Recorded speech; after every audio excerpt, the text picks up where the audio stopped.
Od 28. augusta do 1. septembra sa na Vtáčom ostrove na Hrušovskej Zdrži uskutočnil 21. ročník ornitologického tábora organizovaného občianskym združením BirdLife Slovensko. Účastníkov neodradila sálavá horúčava a ani očakávaná tvrdá drina. Ich cieľom bolo odstránenie buriny a náletov na ostrove a zabezpečenie vhodných podmienok na hniezdenie niektorých druhov vodného vtáctva. Ostrov je jeden jediný na celom Dunaji, okrem delty Dunaja, kde hniezdia takéto veľké kolónie vtáctva vodného. Čiže hniezdi tu napríklad najväčšia kolónia čajok smejivých na Slovensku.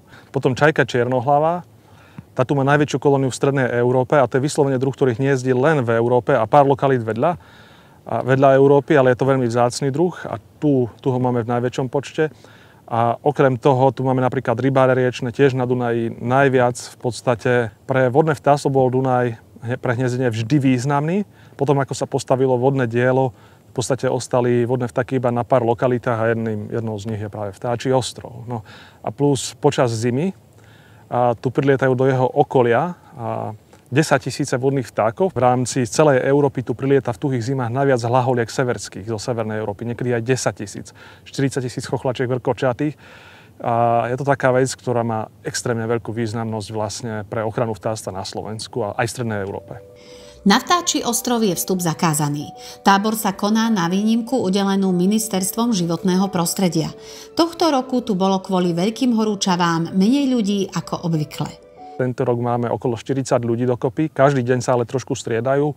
Býva tak 25 až 15 v priebehu dňa. Niektorí tu ostanú viac dní. Ale mali sme roky, keď sme mali aj 70 účastníkov.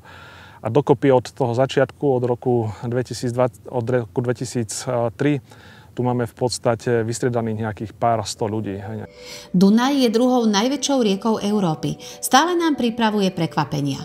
Projektantov vodného diela Gabčíkovo prekvapil veľkým množstvom sedimentov, ktoré v prívodnom kanáli ukladá. Kvôli udržiavaniu plavebnej dráhy je nutné tieto sedimenty vybagrovať. Z obrovského množstva štrkopieskov čoskoro začnú sypať ďalšie ostrovy.